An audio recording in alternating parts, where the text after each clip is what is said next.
vez esta semana estamos juntos para estudiar la palabra de Dios y para orar. Si durante la presentación del tema te surge alguna pregunta, alguna duda, no dudes de allí de escribirme a la dirección que aparece en la pantalla.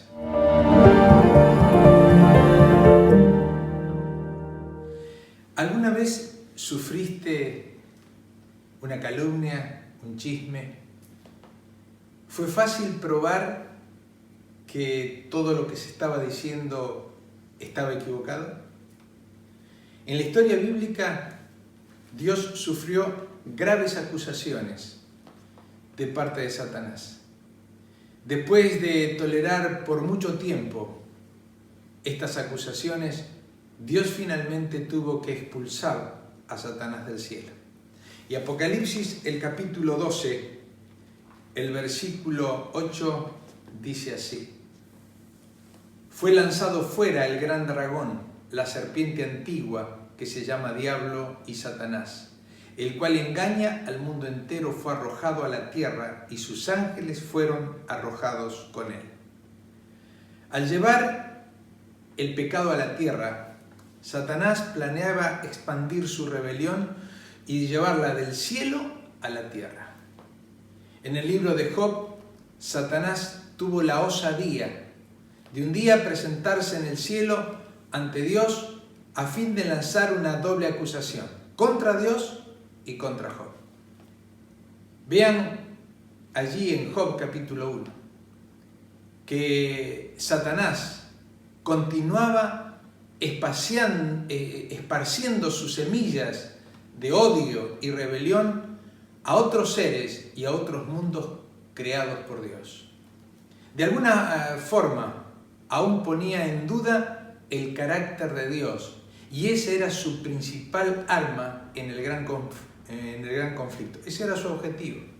Dice El deseo de toda la gente, página 706, lo siguiente: hasta la muerte de Cristo, el carácter de Satanás no fue revelado claramente a los ángeles ni a los mundos que no habían caído.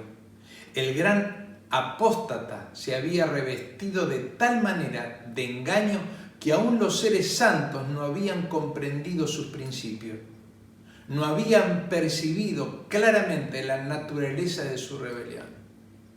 El enemigo de Dios buscó el éxito en el jardín del Edén, tentando a nuestros primeros padres, Adán y Eva.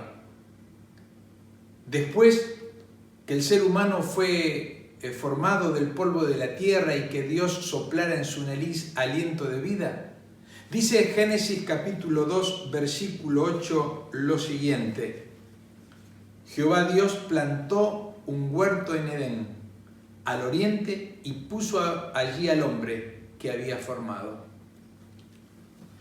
El jardín del Edén fue creado no solo para servir de habitación o de morada a nuestros primeros padres, sino también como un punto de encuentro de Dios con sus criaturas. El jardín del Edén es llamado en la Biblia el huerto de Jehová. Era el lugar en donde nuestros primeros padres debían adorar y tener comunión con el Creador. El propósito divino era que Adán y sus descendientes vivieran allí en perfecta armonía y paz por los siglos sin fin. Adán y Eva fueron creados como agentes libres, o sea, con libre albedrío. Debía ejercer ese libre albedrío al decidir obedecer o desobedecer lo que Dios había indicado. Ellos debían elegir entre la voluntad de Dios y la rebelión o distanciarse de su Creador. Y entonces encontramos aquellas primeras palabras que Dios le da a nuestros primeros padres, Adán y Eva, allí en Génesis el capítulo 2, el versículo 16 y 17. De todo árbol del huerto podrás comer, pero el árbol del conocimiento del bien y del mal no comerás, porque el día que de él comas, ciertamente morirás. Esa era la prueba, el obedecer o no a las órdenes divinas. resultaría el obedecer en vida eterna y la desobediencia en muerte eterna. Trágicamente, contra todos los pronósticos, Adán y Eva desobedecieron la clara orientación divina y comieron del fruto del árbol prohibido, el árbol del conocimiento del bien y del mal. El problema no estaba en el fruto, sino en el acto de desobedecer y principalmente en sus motivaciones. El comer del fruto, ellos creían que podrían ser como Dios. Y allí habría un componente de astucia, orgullo y soberbia que Satanás implantó en el corazón del ser humano hasta el día de hoy. El resultado natural de la desobediencia era la muerte, pero la mayor pérdida no fue la expulsión del jardín, sino la pérdida de estar en la presencia de Dios. Por ese acto de desobediencia, Dios tuvo que sacar a nuestros primeros padres del jardín del Edén. Y claro, desde el mismo momento, nuestros primeros padres asumieron lo mismo o las mismas características que tenía Satanás. Empezaron a acusarse, empezaron a amenazarse, lo mismo que hace Satanás hoy con nosotros. El pecado distorsiona la imagen divina en el ser humano. Y aún así, Dios en su infinito amor y misericordia no permitió que quedáramos solos, sin esperanza y condenados a una muerte eterna. El propósito fue buscar un sustituto. Y en el mismo escenario en que surgió el pecado, ocurre la manifestación más linda del amor y de la gracia de Dios. Génesis, el capítulo 12, el versículo 17, dice que Dios había sido claro en sus orientaciones, porque del día que de él comas, ciertamente morirás. La muerte sería la consecuencia natural de la desobediencia. Allí, después del pecado, Dios podría actuar solo de una de estas tres maneras. Ocurrido el pecado, Dios podría haber dejado que la primera pareja muriera como resultado de su desobediencia y allí se hubiese terminado todo. Segundo acto de Dios podría haber sido que Dios hubiese borrado sus palabras y entonces hubiese de alguna forma dejado libre al ser humano, pero Dios hubiese perdido autoridad porque lo que había hecho ahora no lo cumplía.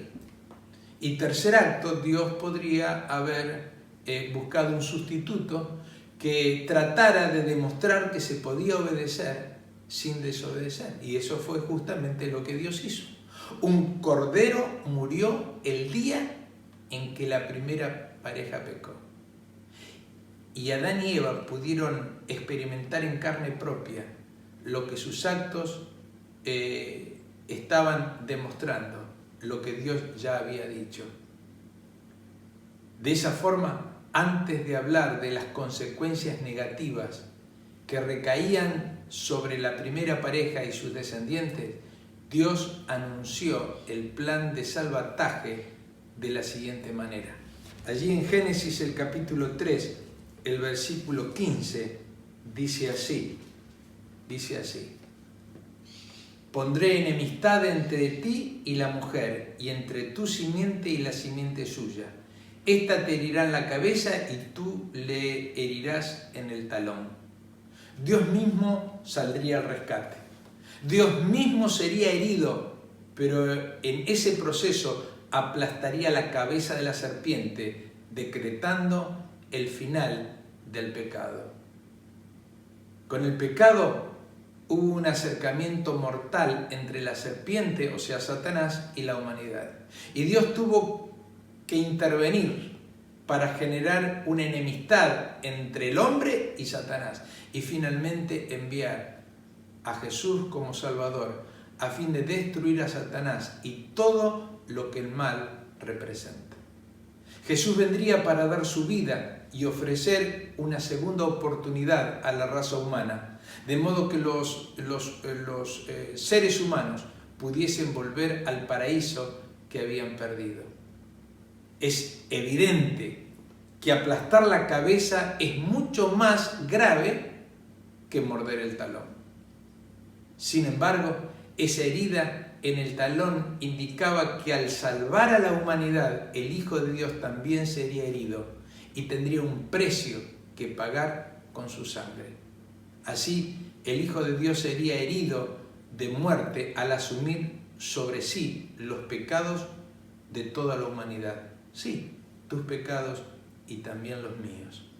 En Génesis 3:15 leíamos, tenemos un resultado en el gran conflicto entre Cristo y Satanás. Fue una guerra que comenzó en el cielo, que continuó en la tierra, donde Cristo nuevamente derrotó a Satanás y que terminará finalmente con la destrucción definitiva del enemigo de Dios al final del milenio. Adán comenzó a mirar con otros ojos a su esposa, a su mujer, a quien había culpado por su error cometido. Surgió la esperanza, pues, de que ese hijo que podría ser engendrado podría ser el Salvador de ellos. Adán y Eva esperaban en su primer hijo el Salvador prometido, pero el tiempo demostró que eso no sería así. Caín asesinó a su hermano Abel y la pareja sufrió amargamente las consecuencias del mal que había abrigado en su corazón. Adán y Eva sacrificaban animales a la puerta del jardín del Edén, y en cada animal que ellos mataban era anunciada la promesa del libertador. Este ritual fue pasando por todos sus descendientes. Cada animal sacrificado era un símbolo de la fe y de su esperanza en la venida del Mesías Salvador. Jesús vino cumpliendo las promesas bíblicas. Por medio del ministerio de la encarnación y de su sacrificio se garantizaba una segunda oportunidad. La justicia divina exigía que el pecado recibiera el castigo, pero la misericordia de Dios ya había encontrado una forma de redimir a la raza caída: Cristo. Cristo no salió ileso de esa batalla contra las fuerzas del mal. Las marcas de los clavos en sus manos y en sus pies serán un recordatorio permanente del precio que Jesús tuvo que pagar para redimirme a mí y también a ti. Las heridas que Él sufrió fueron causadas por nuestros pecados, por tus pecados y los míos. ¿Valoramos realmente el sacrificio de Jesús? Yo quisiera invitarte a que aceptes hoy ese sacrificio que Dios ya lo hizo, donde no te pidió permiso, ni tampoco te preguntó, pero Dios lo hizo por amor, sabiendo que tú vivirías y que también tendrías la oportunidad de ser salvo. Yo quisiera invitarte a que aceptes hoy el llamado de Dios para ser salvos y transformar tu vida de aquí en adelante. Quisiera invitarte a orar. Nuestro Dios y nuestro Padre que estás en los cielos, santificado sea de tu nombre. Gracias, nuestro Dios, por mandar a Jesús como nuestro Salvador. Gracias porque ese amor escrito con sangre en la cruz, en Cristo, fue hecho nuestro sustituto. Gracias porque Él ocupó nuestro lugar y porque a través de su muerte vicaria, de su muerte expiatoria, nosotros podemos mirar con fe el futuro.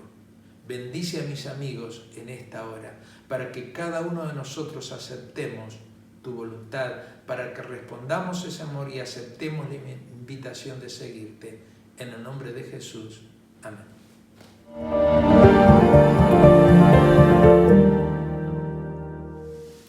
Si este tema te despertó interés o alguna pregunta, no dejes de escribirme en la dirección que aparece allí en pantalla.